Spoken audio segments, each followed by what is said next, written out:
Private का doctor हूँ, मेरे क्या मरीज आ गया है और इसको मैं बाहर से दवा लाऊंगा। उसको मेरे सिस्टम में ही आना है, चाहे वो प्राइवेट से इलाज करा रहे हो चाहे इस पब्लिक सेक्टर से करा रहे हो, दोनों सेक्टर्स के लोगों को, क्योंकि दवाएं प्राइवेट सेक्टर में उपलब्ध नहीं है। और जांच भी, नेट मशीन भी 25 जो लगा हुआ है, हर पीएससी सीएससी में हर ब्लॉक के ये नेट मशीन उपलब्ध है। ऐसा नहीं कि मरीज डीटीसी 60 और 60 साल से ऊपर वाले लोगों का, चाहे उसमें खांसी हो ना हो, कोई और कंप्लेन हो, मगर टीबी की संभावना खोजिए उसमें साथ, डायबिटिक में खोजिए, ब्लड प्रेशर के मरीज को खोजिए, HIV को तो खोजना ही है, लैक्टेटिंग मदर को खोजिए, लैक्टेटिंग मदर को भी देखिए।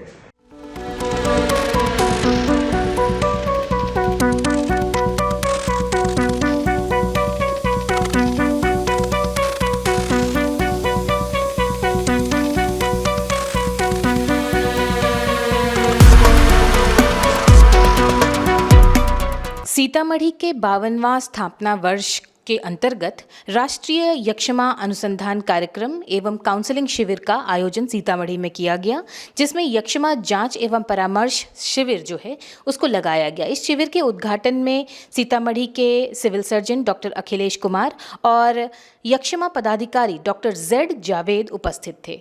दोनों ने यक्ष्मा रोग से जो है लोगों को अवेयर कराने के बारे में काफ़ी सारी जानकारी दी। साथ ही साथ डॉक्टर जेड जावेद ने, जो यक्ष्मा पदाधिकारी हैं, उन्होंने कहा कि किस तरह से यक्ष्मा को कंट्रोल, जिसे हम आम भाषा में टीबी कहते हैं, उसे कंट्रोल करने के लिए जांच का दायरा और ज़्यादा बढ़ाया गया है, जिससे कि इस रोग के रोकथाम में और ज़्यादा जो है वो तरक्की मिल पाई है। पहले इस रोग का यानी टीबी को एक जानलेवा बीमारी माना जाता था, लेकिन जब से इसकी दवाई का जो है वो उपलब्धता बढ़ी है, इसकी जांच की प्रक्रिया तेज़ हुई है, तब से इस रोग पर काफ़ी हद तक काबू पाया गया है। आइए आपको लिए चलते हैं उस शिविर में और सुनाते हैं कि डॉक्टर जेड जावेद ने इस पूरे मसले पर क्या बातचीत कही।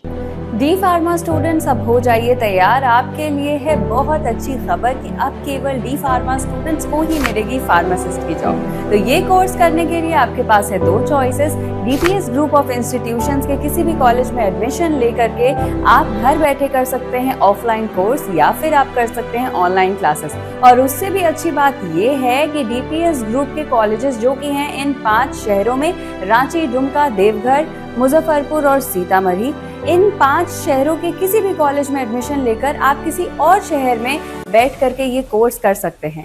आपको कॉलेज के नाम और डिटेल्स मिल जाएंगे वीडियो स्क्रीन पर, और बाकी किसी जानकारी के लिए दिए गए नंबर पर कॉल करें। तो मुझे कमेंट सेक्शन में बताना ना भूलें कि आखिर आप किस शहर में एडमिशन ले रहे हैं। मीडिया वाले समूह का हार्दिक स्वागत है।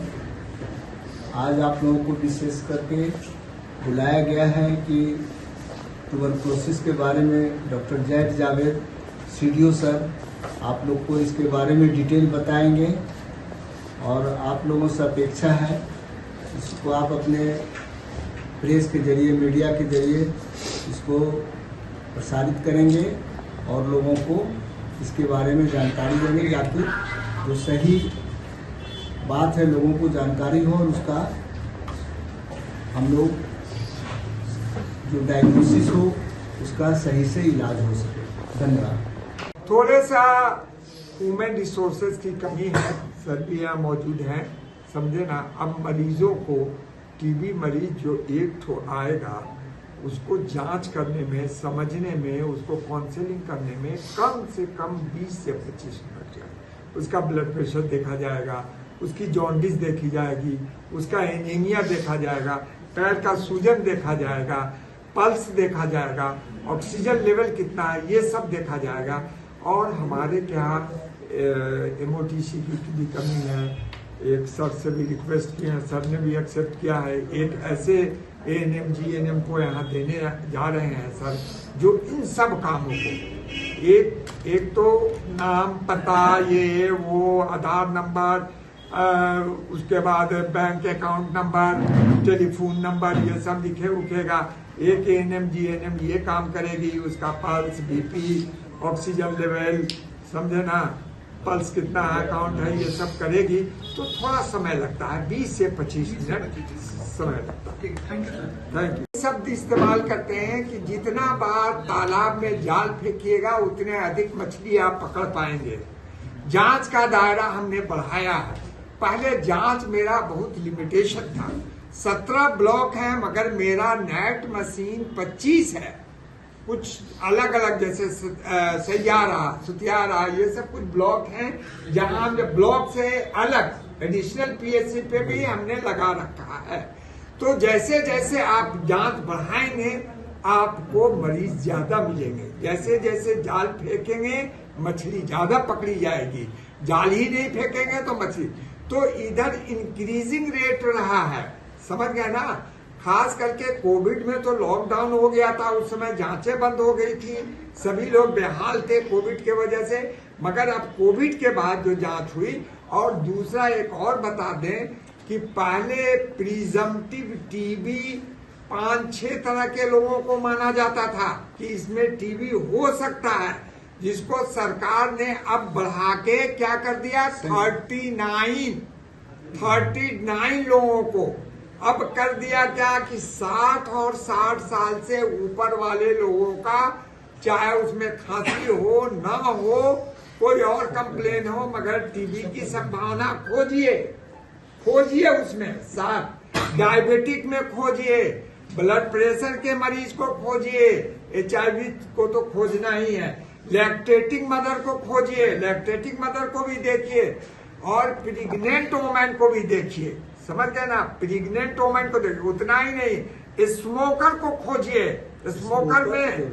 स्मोकर में देखिए, ऐसे लोगों में देखिए जिनका दम फूलता हो, आस्थमा की बीमारी हो, जिनका COPD की बीमारी हो, जिसको निमोनिया हो गया है, उनको देखिए, उनको खोजिए। तो ये जो पहले 5 क्राइटेरिया था जिनमें टीबी की संभावना खोजी जाती थी, वो अब 39 हो गया। यहाँ तक के कहता है कि अगर उसको कोविड का मर्ज हुआ है कोविड के दौरान, तो तब भी उनको उनमें भी संभावना खोजिए कि है, उसका भी चेकअप कीजिए। तो ये दायरा काफी लंबा हो गया, इसलिए ओबियस है कि मेरा जाल जब बड़ा हो गया तो मरीजों की संख्या बढ़ेगी। सर, MD और टीबी के जो मरीज हैं सर, उनको BPL और BPALM जैसी शॉर्ट कोर्स दवाइयाँ सर कितनी मुहैया कराई जा रही है सर? बीपाल होता है, बीपाल और BPAL-M। हाँ, उसमें मॉक्सिफ्लॉक्सासिन हम लोग हटाते हैं। ठीक है, आपने बहुत अच्छा ये भी सवाल किया। हम लोग कोई मरीज अभी हमारे क्या लगभग 46 मरीज, कितना 46 है, 46 मरीज को बीपाल रेजिम चल रहा है। तो हमने बताया इसके लिए कुछ रिस्ट्रिक्शन है, जैसे 14 साल से नीचे को नहीं, प्रेग्नेंट को नहीं, दूध पिलाने वाले महिला को नहीं, इन लोगों को हम नहीं लेते हैं। और कुछ है जिसका किडनी खराब है, जिसका लीवर खराब है, उन लोगों को दवा स्टार्ट नहीं करते हैं, उनकी जांच करते हैं। तो हम बॉक्स बना देते हैं मरीज के नाम से, 6 महीने का बॉक्स तैयार करके उसको रख दिया जाता है। एक बार पूरा बॉक्स नहीं बता देते हैं ताकि मरीज बीच बीच में भी हमारे पास आता रहे, कंसल्टेशन करता रहे, और अगर नहीं आता है तो हम ट्रैक करते हैं उसको कि भाई तुम कहाँ हो, नहीं आ रहे हो, तुम अपनी जांच नहीं करो। उसको कॉम्प्लिकेशन भी कुछ होता है। देखिए, मल्टी ड्रग रेसिस्टेंट की दवाएं इतनी मतलब टॉक्सिक है कि मरीज बहुत सारा, जैसे साइक्लोसिन खाने के बाद मरीज को थोड़ा सा दिमाग हिलाने लगता है, वो कभी उठ के भागता है, कभी रात को नींद नहीं आती है। उसी तरह बेडाकुलिन है, लाइनोजिलिड है, खून की कमी हो जाती है। तो हर महीने मरीज को देखना बहुत जरूरी है। और इन सब के बावजूद भी दवाओं को स्टार्ट भी रखना है, और जो साइड इफेक्ट डेवलप कर रहा है, नींद का नहीं आना, दिमाग में परेशानी आना, तरह तरह के सवाल आना, पैर में झुनझुनी होना, हेमोग्लोबिन डाउन होना, इन सब का साइड बाय साइड उसको बुला के हम लोग समझते हैं कि इसको साइड इफेक्ट क्या डेवलप कर रहा है, समझ गए ना। आंख के अगर विजन कम हो रहा है तो आंख के डॉक्टर से दिखवाते हैं कि भैया देख लो इसको, आंख में कोई कमी, मगर एडहेरेंस जरूरी है, क्योंकि ये अगर बीच में छोड़ दिया तो समझिए कि उसके लिए रिजल्ट नेगेटिव आएगा। बहुत ही भयानक हो जाएगा। फिर XDR में चला जाएगा, XDR में चलेगी।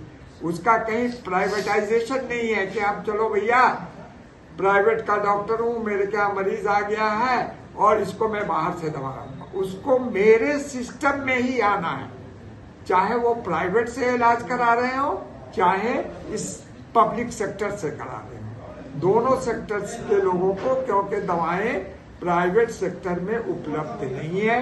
और जांच भी, नेट मशीन भी 25 जो लगा हुआ है, हर PSC CSC में हर ब्लॉक के ये नेट मशीन उपलब्ध है। ऐसा नहीं कि मरीज DTC सीतामढ़ी आएगा, परिहार का मरीज है, परसौनी का मरीज है, मेजरगंज का, सब जगह मेरा मशीन उपलब्ध है जो 1 से 1.5 घंटे में, 1 से 1.5 घंटे में ये संभव कर पाता है जांच के माध्यम से कि ये टीबी, ये जो मरीज का बलगम आप जांच कर रहे हैं, ये मरीज फर्स्ट लाइन का है या सेकंड लाइन यानी MDR, multi drug resistant. Drug resistant का मतलब हुआ मल्टी माने बहुत सारी दवाएं इस पे काम नहीं करेगी, जो दवाएं हैं वो काम नहीं करेगी, रेसिस्टेंट है, इसकी स्पेसिफिक दवा खिलानी पड़ेगी आपको। ये 1 से 1.5 घंटा में पता चल जाता है। और ये जांच प्राइवेट सेक्टर में कहीं भी उपलब्ध नहीं है। ये सिर्फ सीतामढ़ी हमारे सरकारी तंत्र, हर PSC CSC, sub divisional hospital, सदर हॉस्पिटल, ये DTC यही उपलब्ध है। इसलिए हमने एक CME किया था इतवार को, आप लोग भी शायद आए थे कुछ लोग, वो उसमें डॉक्टरों को मैंने बताया कि आपके अपने आने वाले मरीजों को आप हमारे यहाँ जांच के लिए भेजिए।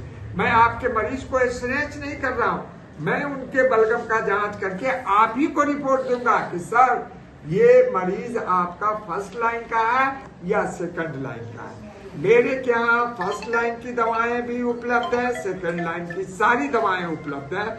और मैं आपको बताते हुए मुझे गर्व हो रहा है कि करीब 3 से 5 लाख रुपए की दवाएं second line multi drug resistant में टीबी के मरीजों को खिलाने में पूरे कोर्स में 3 से 5 लाख रुपए की दवाएं खर्च होती है, जो फ्री ऑफ कॉस्ट है। और ये दवाएं मार्केट में कहीं किसी भी शॉप में अवेलेबल नहीं है। तो इसका भी थोड़ा सा आप लोग प्रचार प्रसार करेंगे। और हमारा टीबी मरीज, टीबी एक ऐसा